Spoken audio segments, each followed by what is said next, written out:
So this is the new Wahoo KICKR MOVE, a brand new trainer that Wahoo's launching today that takes their high-end KICKR V6 direct drive bike trainer and adds 8 inches of forward and backward movement. And their aim with this is to create a more comfortable and realistic experience while riding indoors. So when it comes to riding indoors, the combination of smart bike trainers along with all the different kinds of indoor cycling training software out there has made it engaging enough where you can ride for an hour or more without feeling like time is standing still. But there's another issue there, comfort. So most bike trainers as well as smart bikes, well, they don't really have much give or flexibility where you're basically in a static position the entire time. And over time, it can fatigue your body. Not to mention being in a static position on your saddle the entire time isn't so fun either. And that's basically the aim with the new KICKR MOVE is to add movement into the equation with 8 inches of fore and aft movement. And how they achieve this is by placing their popular KICKR bike trainer on top of a curved track. And it moves on these wheels with sealed bearings. But not only that, they actually built in just a little bit more lateral movement into the mechanism as well while they're at it, adding to the axis feet they already had. So in today's video, we're going to talk all about this new KICKR MOVE with, of course, a big emphasis on how it actually rides and if it actually achieves that goal of adding comfort while still feeling realistic and not feeling like you're on a sailboat. And we'll also talk about the setup experience, all the specs, and we'll also see how it measures up in the accuracy department. So the KICKR MOVE is going to be a brand new trainer that sits at the top of Wahoo's direct drive bike trainer lineup above their KICKR V6. And the KICKR MOVE runs $15.99 and then the KICKR V6 runs $12.99. So $300 more for this movement. And by the way, there's no add-on features or nothing like that. All the movement's built into the KICKR MOVE. And in terms of specs, it's basically like a KICKR V6 where it can provide up to 2200 watts of resistance.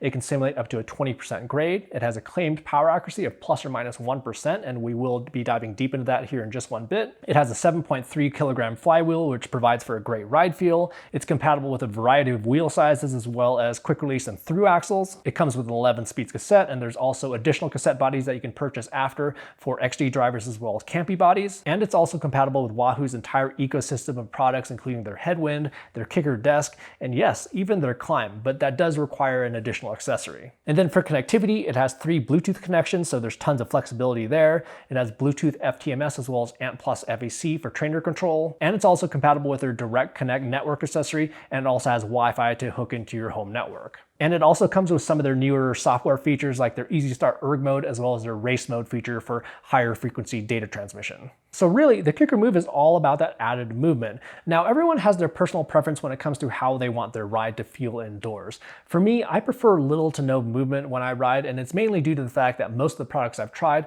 felt a little bit unnatural as well as a bit unpredictable. But this sort of changed my mind, and I think a lot of that has to do with how they actually designed the track. So what I've experienced before with some other products that add motion is that they basically spring you back too quickly. So basically, if you move your body in one direction, it kind of snaps you back kind of unnaturally. But what Wahoo did here was not just design a curve. There's actually a small amount of flat surface at the bottom of the curve, which allows for a very subtle amount of movement when you're just riding along. And since it is just a little bit flat here, it doesn't constantly want to rock back and forth. So small adjustments in the saddle don't result in drastic movement, but it's still enough where you're not in a completely static position. Where you'll start to feel more movement is when you change body positions, like from sitting to standing, and even just taking your hands off the bars when your body weight shifts. And when it comes to transitioning from sitting to standing, at first it can feel a little bit odd, but after a while it doesn't feel all that unnatural. And again, the arc is designed in such a way that it doesn't snap you back too quickly. With really hard sprints though, this is where it can feel weird, and while I think the experience is fantastic when you're in the saddle as well as out of the saddle with more sustained efforts like going up a hill, super hard sprints can feel odd. But what probably is the other great thing about this design is that you can lock it out if you want, just by using your foot where you just switch this little lever. It's super clever, a clever lever. But in addition to the fore and aft movement, they also built in some additional lateral movement into these tracks where it adds a bit more to the axis feet that they already have. Honestly, the axis feet, they really don't do all that much, but the additional lateral movement that they built in the mechanism, that you can actually feel. So in terms of comfort, I have to say it is absolutely more comfortable, but does it feel more natural? Well, I think that's kind of tough to say just because after all, we are just riding indoors where we don't have the real world dynamics of riding outside. But I guess let me put it this way, it doesn't necessarily feel unnatural. And I think the movement is designed in such a way that it's subtle enough where you don't really think about it, which I think is kind of the point. And it absolutely does help reduce fatigue and certainly does help me ride for longer. And in regards to how that movement translates to simulation rides versus something like erg mode rides, in simulation free ride style riding like you would do in Zwift, I think it's absolutely fantastic, and it basically makes it feel less unnatural. And I even really like it in erg mode rides as well, with stuff like VO2 max, threshold, as well as tempo workouts. With sprint workouts, the movement doesn't work quite as well, but again, that's what that lockout's for. Now, in terms of the ride experience with the KICKR Climb, well, first of all, you do need an optional accessory for the KICKR Climb for it to work with the move, where it'll allow the climb to move along the same arc as the move. So basically, do not use your KICKR Move with the KICKR Climb without that accessory. You have to have it. Now, unfortunately, at the time of this filming, Wahoo wasn't actually able to send out that accessory quite yet, so I'll have a follow-up video a little bit later on down the road with how all that works, so make sure to subscribe to get a notification when that video comes out. The only thing that struck me as a little out of place though is that although the flywheel and resistance system is virtually silent, just like the KICKR V6, there's a little noise that I encounter when standing. So the forward and backward movement of the move doesn't really make any noise, but when you stand and hit the limits on each side with the lateral movement, there was a slight noise that I heard.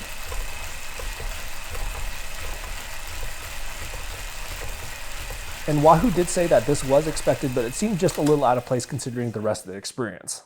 Now, one more thing I wanted to mention before we get into the power accuracy is actually the unboxing and setup experience. And I know this is a little bit out of order in the video, but I did want to quickly mention this because Wahoo does do a really good job here. So when you first open up the box, they have this QR code that you'll just scan that brings up a setup video and guide that's really well done. And another thing that you'll notice here too is that there's basically this pull mechanism. And that's the thing, is that this KICKR Move actually weighs substantially more than the KICKR V6. So the KICKR Move weighs 64 pounds versus 47 pounds in the KICKR V6. So this whole mechanism right here, it's all very, very robust. But as you can imagine, you don't want to be lifting this sucker out of the box. So they actually designed the packaging so the whole unit slides out rather than you having to lift it out. Oh, and another thing is that the entire packaging is more sustainable now, where they're able to reduce the non-recyclable foam that's being used by 90%, so that's nice to see.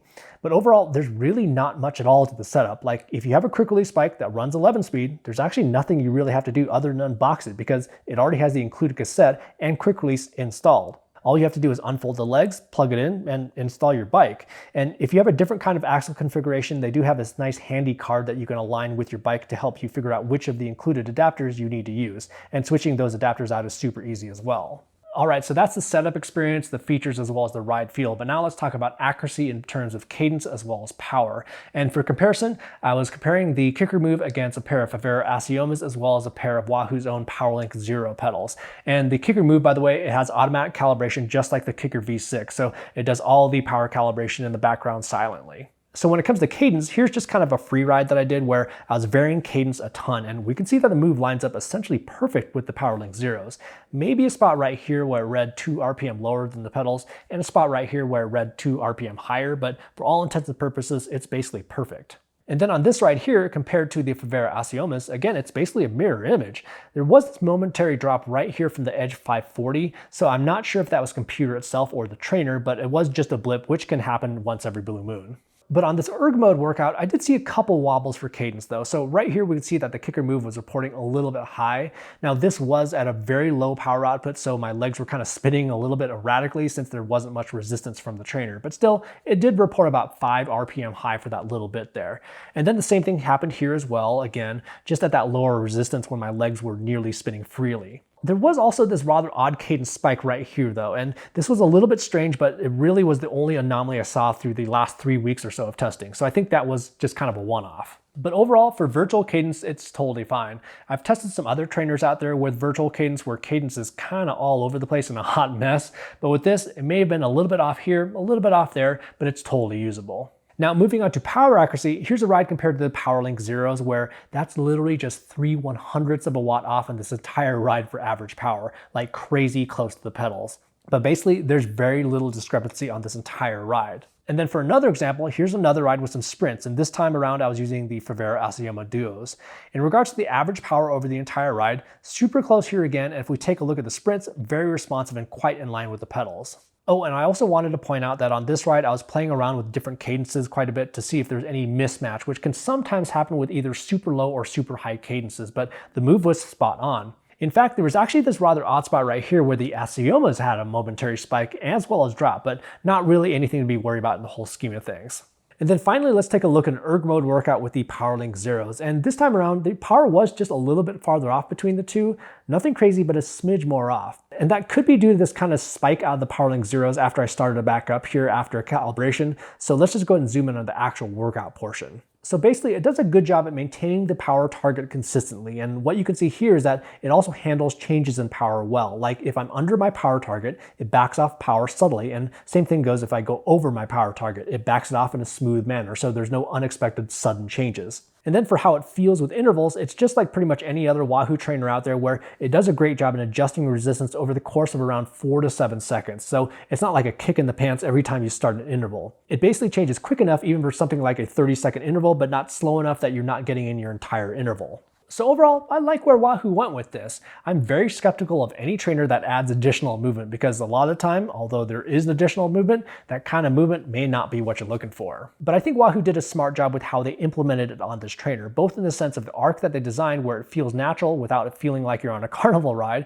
to the fact that they have a lockout for those sessions where you don't want the movement, like for sprint workouts. It does come at a cost though, and at $1,600, that's certainly getting up there for a direct drive bike trainer. And it's not something like just an add-on feature like the Tacx Neo motion plates that can be added to Neo bike trainers where you can just kind of snap those into place. To get motion on a Wahoo trainer, you have to get this entire thing. In all fairness though, if you add the cost of the Neo motion plates along with a Neo 2T bike trainer, it comes to about the same thing.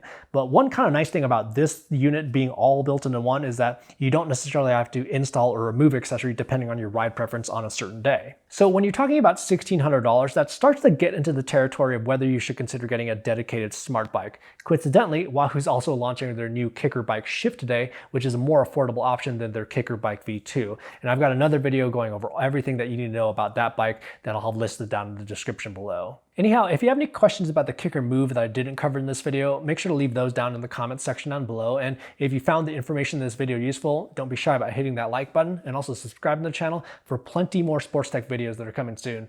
In the meantime, happy riding, and we will see you in the next video.